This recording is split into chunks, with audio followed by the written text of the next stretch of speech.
Maria. You're right on cue. How are you? I'm good, thank you. Good morning, Jeremy. Good morning, Tony. Good morning, Caroline. Is Gary there? No, Caroline's not here today. Gary's here. Oh. Gary's here. Les has gone away on a Screamliner. What was it? A Dreamliner, sorry. Actually, Airbus pilots call it a bin liner. Oh, yes. Dear. I think and Stephen's here as well, so you've got a group around the dining room table. Well, good morning, Stephen. Good morning. What'd you like to say, Maria? Electricity. My pet subject. Yep. Tell me, they keep ramming down our throat that renewables are the cheapest power source on the planet. Pull the other one. Yeah, exactly. So what did my AGL bill go up 18% last week? Notification. Yeah, well, I got the letter yesterday as well. Now, in regards to the prices going up statewide, here in South Australia, we're supposed to be the superpower of all renewables. It's going up $122. Queensland, it goes up $72.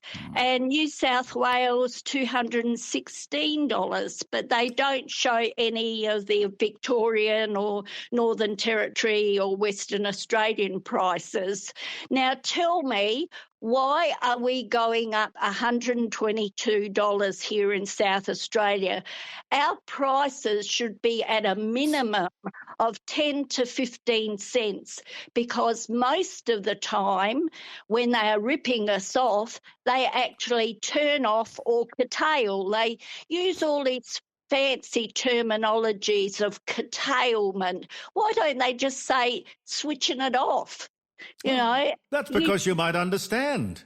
Yeah, we might. Utilities now want to control consumers' solar and batteries for their further exorbitant profiteering. They want us to pay for our CER, and the CER means consumer energy resource. They want to control it behind the meter. I say no. Me too. I paid for it, you paid for it, we all paid for it, and it's ours. Don't you touch it behind the meter or I'll burn your fingers. Well, I'll tell you what, Tony, tell Maria what you did for me when they rang me and said, we want to put in a smart meter. Tony prepared a wonderful legal letter. We stuck 2 legal letters in the power box, so if they did come along last Monday, they would have been threatened with a $167,000 fine, which was ratified by a court in New South Wales in 1991 in a test case. So we stuck it on the outside and we stuck it on the inside and we put tape around the thing so they couldn't open it. Tony, can I have a copy of that? Oh, absolutely. Yeah. I can give you a copy. We should letterbox the whole of eastern suburbs. Because I think you rang them to say don't fit the smart meter. Yes, I rang them and I said, we do not want one. It is my right to refuse. Yeah. And she seemed to go along with that. But the thing is, you never know on the day they you don't know. They departments don't always talk to each other. And exactly. The telephonist might not be spoken to and might not pass on the message. And they say, well, we didn't know. One of those 6 years ago. Yeah, one of those comments that they always say, didn't know, weren't told, over there, not my job, but they get paid for the job. Now, distributors and generators and retailers to control home meters and ripping us off more, it's the government's job to fix. They keep saying shop around. If they can underwrite a long-term energy services agreement and provide prices to the industry for 20 years, and that's only one mentioned, or they can sign up purchase agreements, why can't they stop ripping us off, charging customers much more on the highest energy period?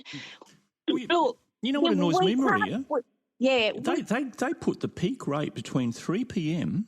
and 1 a.m. in the morning. Now, the real peak, that in reality it's only up to about 8 or 9 o'clock at night when people are cooking their meals. They carry that peak going to 58 cents a kilowatt hour. Past 9 o'clock, 10 o'clock, 11 o'clock, midnight, you've got to wait till 1 a.m. to get back to about 33 cents a kilowatt hour. And then it goes back to peak at about 6 a.m. That's actually criminal. It's an odd time to do your washing. Well, no, it's not even really peak. Peak finishes in reality when people sort of wind down and go to bed about 9 or 10 o'clock. Maria, you're doing the best thing, and that's talking about it, because if we just go along with it and we're compliant, we're involved in the nonsense, the fraud. It is a fraud. Nobody's asked, the media hasn't asked the minister or the AEMO or anybody. Incoming voice call from Maria. Oh, I thought you were there, Maria. She dropped out.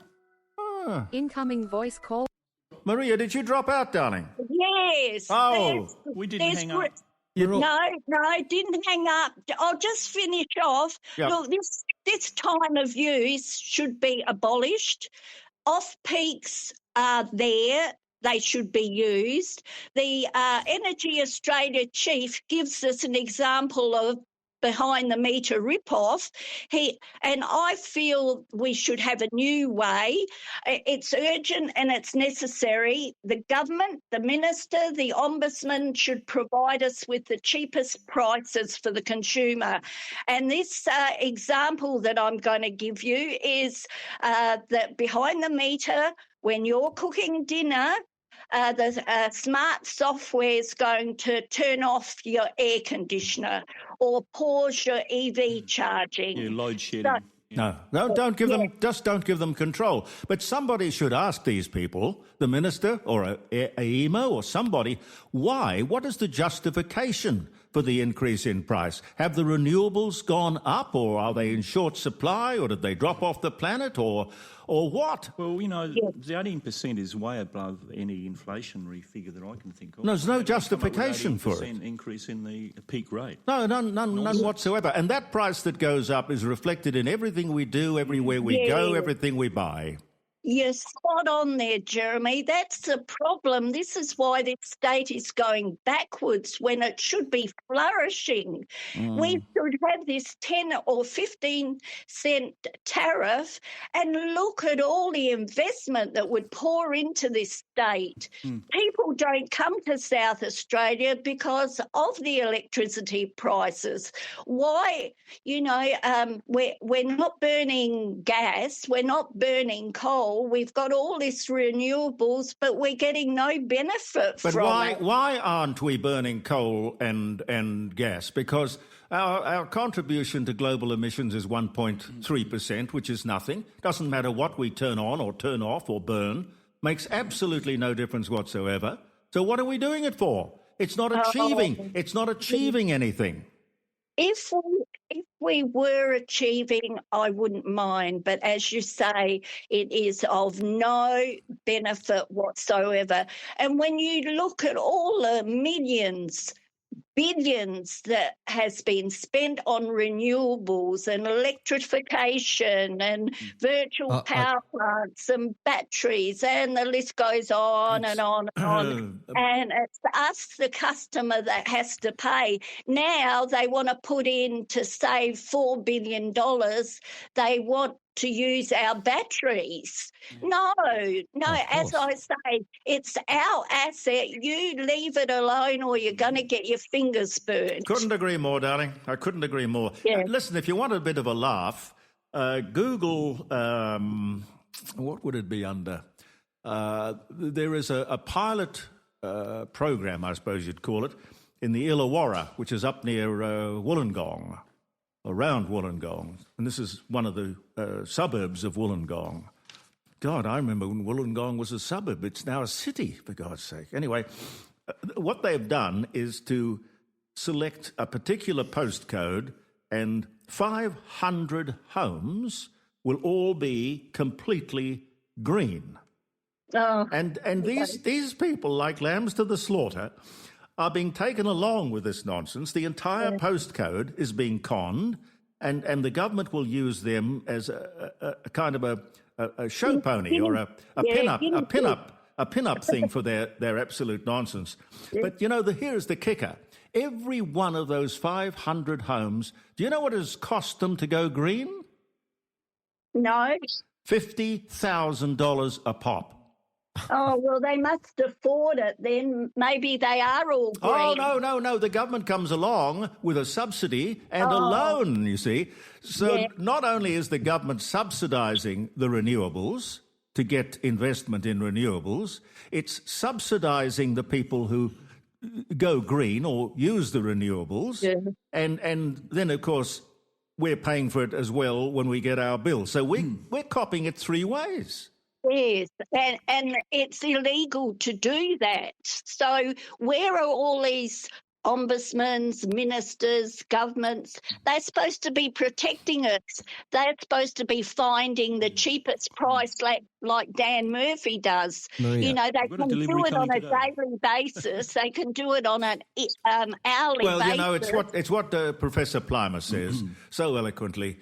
I think it was last week he said it, in fact. I said, is there going to be some sort of crisis and we will all wake up out of our torpor and our stupor and realise this whole thing is total nonsense? It's okay to use renewables, but to send yourself broke doing it. Anyway, he said, no, I'm afraid literally it's going to take a crisis. What's going to happen is that there will be a huge financial crash, a stock market crash, a recession, but there'll be a major crisis and we will sit in the dust. Or at the least a big bang.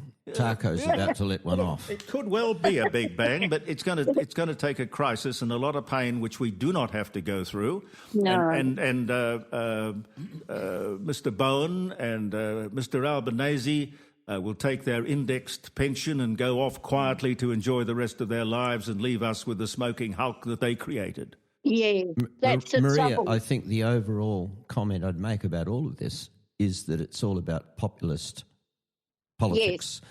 And what's popular about going broke? I haven't met anyone yet who's voted Labor. I don't know where they got all their votes from. Yeah, Everyone I meet is in a know. fetal position. Yeah, I don't know why they say mandate, because they didn't receive ridiculous. a mandate. Hang on, you They can't got use the word it. mandate. I It's wish they person wouldn't date. use that. Yes, it's a woman You've date. got a choice of It's woman date, if you're lucky.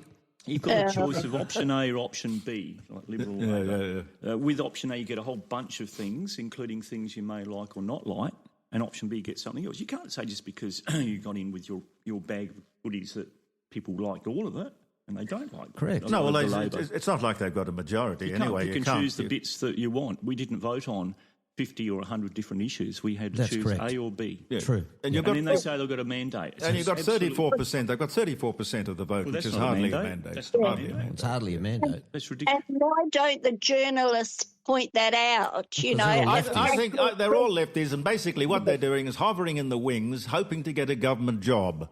Yeah. And they know they won't get one if they stand up in a press conference and actually have the audacity to ask a decent question. Does anyone One still watch the gay person- BC? What the Sorry. ABC? What? Does anyone still watch the gay BC? Very, very few programs that I watch on there. All right, Maria, have a lovely day.